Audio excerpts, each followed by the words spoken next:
우리가 살아가면서 이런 경험을 마주칠 때가 있습니다.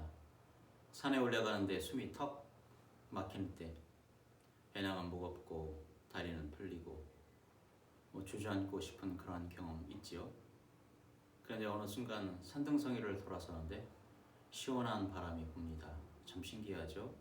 배낭은 그대로고 산도 그대로인데 또 더군다나 문제가 해결된 것도 아닌데, 그런데 다시 걸을 힘이 생겨요.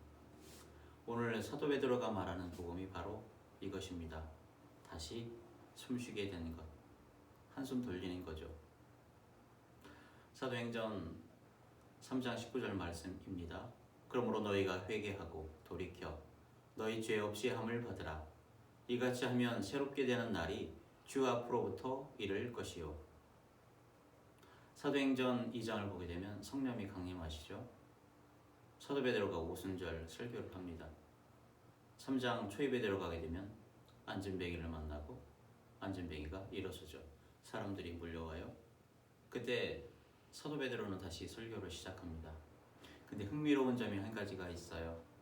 베드로는 기적을 자랑하지 않지요. 오히려 성경을 펼칩니다. 요엘서와 다윗을 얘기했듯이 아브라함 얘기를 하는 거예요. 그리고 말하죠. 지금 여러분 눈앞에 일어난 일이 바로 하나님의 이야기 안에 있는 사건입니다. 라는 그러한 얘기를 사도 바울은 그때 당시 사람들에게, 오늘 이 말씀을 읽는 우리들에게도 전해줍니다. 성령을 받은 사람은 단순히 흥분하는 사람이 아닙니다. 성령을 받은 사람은 현재를 하나님의 말씀으로 해석하는 사람이죠. 그런데 사도 베드로는 왜 회개를 말하고 있는가? 왜 회개를 말하고 있을까요? 많은 사람은 회개를 후회라고도 생각을 하지요. 눈물을 흘리는 것이라고도 생각을 합니다. 그런데 사도 베드로가 사용한 단어는 예수 그리스도께서 마가복음 1장 15절에 말씀해 주셨던 그 말과 같아요. 메타노이아. 이 메타노이아라고 하는 말을 좀 풀어보게 되면 생각을 조금 고치는 게 아니에요. 이 정도면 되겠지라고 하는 것이 아니라 세상을 바라보고 있는 우리의 세계관, 그 방향 자체를 확 바꿔라 라고 하는 말이죠. 예를 들어서 이런 거예요. 예전에는 성공이 목적이었다면 이제는 하나님의 나라가 목적이 되었다. 이전에는 내가 주인이었다면 이제는 하나님이 주인이 되는 것이다. 전에는 세상이 전부였다면 이제는 영원함이 보이기 시작하는 거다. 이것이 회개하라고 하는 메타노이아라고 하는 뜻이죠. 그런데 사도 베드로는 여기서 멈추지를 않아요. 우리가 함께 읽었어요. 회개하고 그리고 어떻게라고 성경에는 기록되어 있습니까? 돌이키라. 여기서 사용된 단어는 에피스트레포. 회개하라고 하는 메타노이아는 방향을 바꾸는 것인데, 에피스트레포라고 하는 것은 실제로 몸을 돌리는 거예요. 액션하는 거예요. 생각만 가지고 있는 게 아니라 행동하는 거죠. 생각만 바뀌는 것이 아니라 삶을 바뀌는 것. 에피스트레포. 예를 들어서 이런 거죠. 탕자가 바깥 생활을 하다가 집 생각을 한 것입니다. 이게 바로 회개예요. 메타노이아. 탕자가 실제로 집으로 걸어 들어간 것은 돌이키는 거죠. 에피스트레포. 그래서 회개는 머리의 변환만이 아니라 실제로 발걸음의 변화로 이어지게 하는 겁니다. 그러면 무슨 일이 일어나죠? 죄가 지워진다고 오늘 성경은 말합니다. 여기서 사용된 단어가 있어요.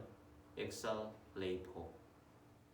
예전에는 글을 쓸 때에 지금처럼 종이 위에 쓰는 것이 아니고 갈대로 만들어져 있는 파피루스라고 하는 곳에서 글을 썼다고 얘기하죠.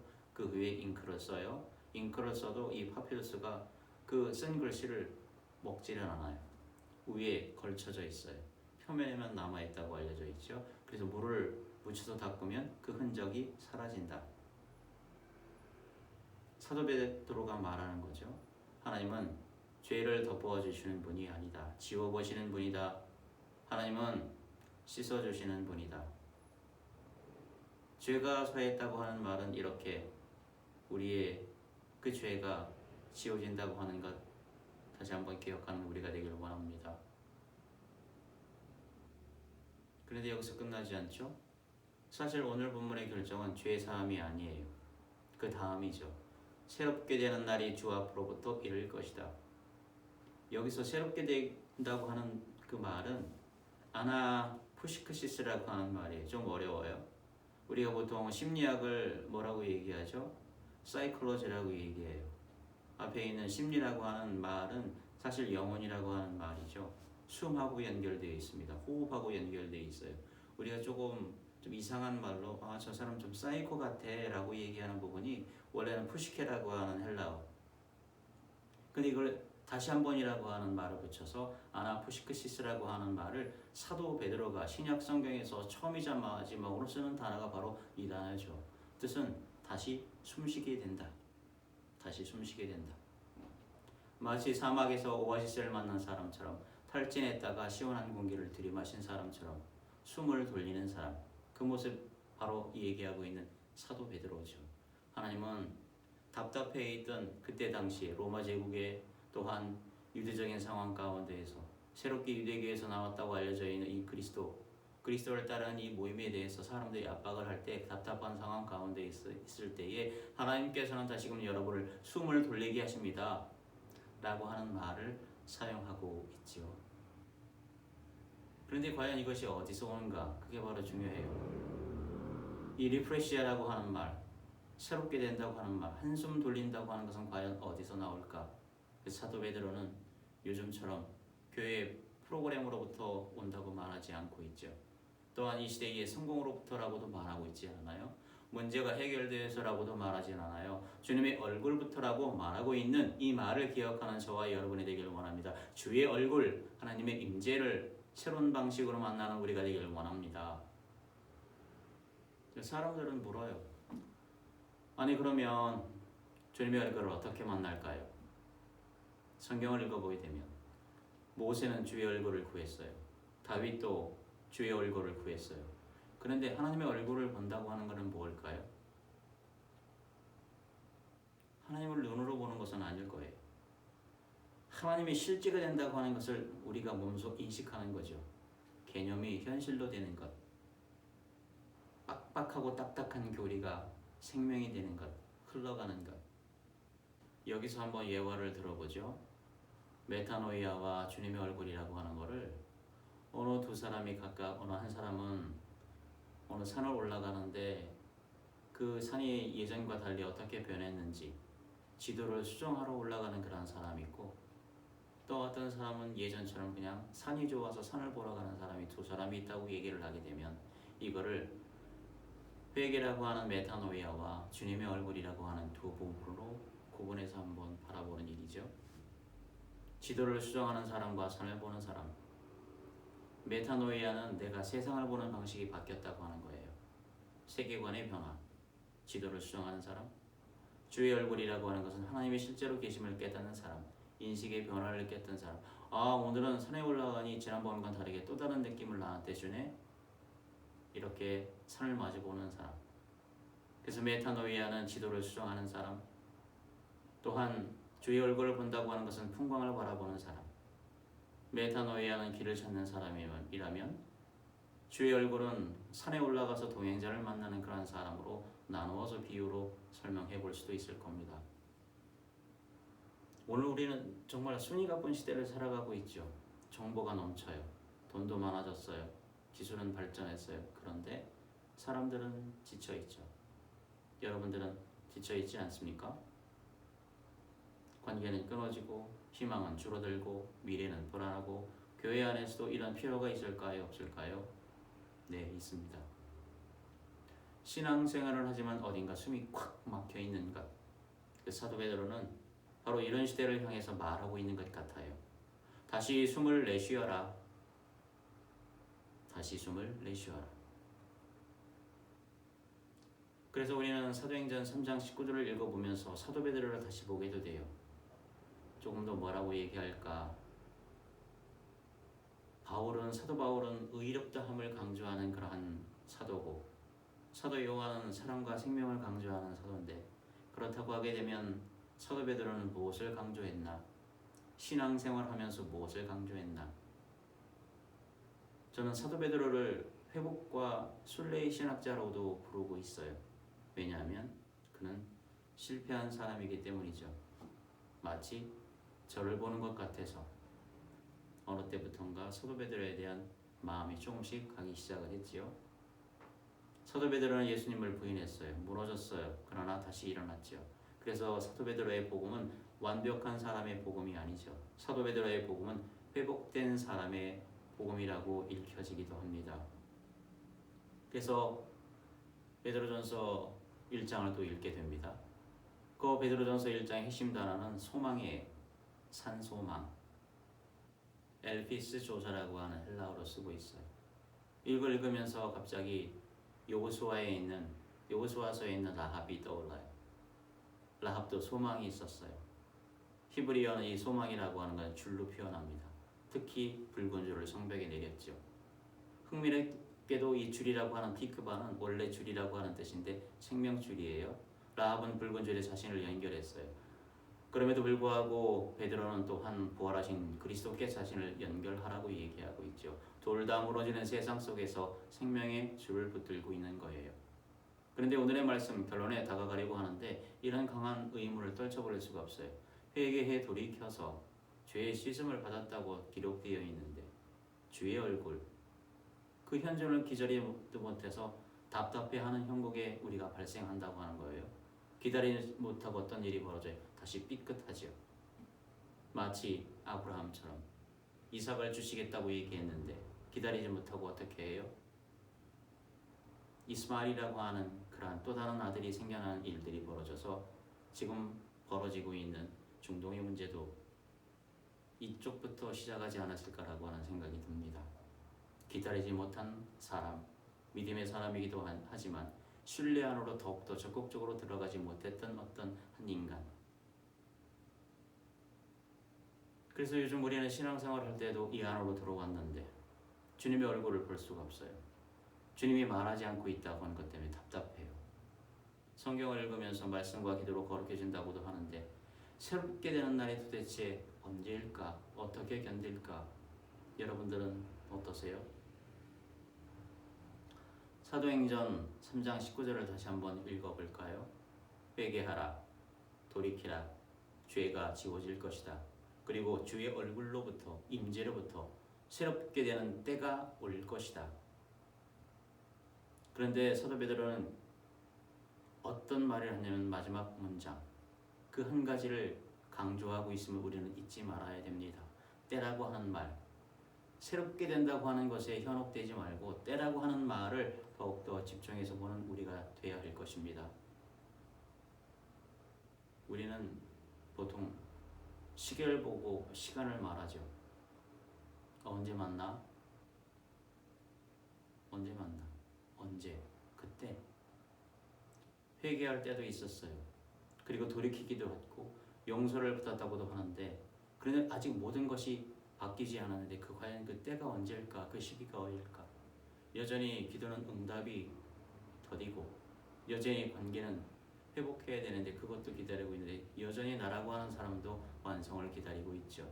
바로 그 시간, 그 여백, 침묵, 그 기다림. 성경은 그것을 하나님의 때라고 얘기하죠. 카이로스라고 얘기한다고 알려져 있어요. 하나님의 때. 근데 우리는 일반적으로 우리가 생각하고 있는 어느 때 뭔가 프로그램을 만나고 무언가를 또 해야 되고 그때까지 우리 그 일을 마쳐야 됩니다라고 하는 연대기적인 그러한 때에 익숙해 있죠. 시계를 보고 달력을 보고 결과를 보는데 그러나 하나님은 종종 하나님의 때 그 카이로스로 일하신다고 성경에는 나와 있어요. 아브라함은 약속을 받고도 기다렸고 다윗은 기름 부음을 받고도 기다렸고 라합은 붉은 줄을 매달고 기다렸어요. 오늘 우리가 함께 읽었던 사도 베드로는 부활하신 예수 그리스도를 만나고도 기다렸죠. 그리고 교회는 오순절을 기다렸습니다. 성령 강림절 첫 번째 주일을 보내고 있죠. 생각해 보게 되면 그 성경적인 사람들의 위대함은 약속을 받은 데 있지 않았음을 알게 됩니다.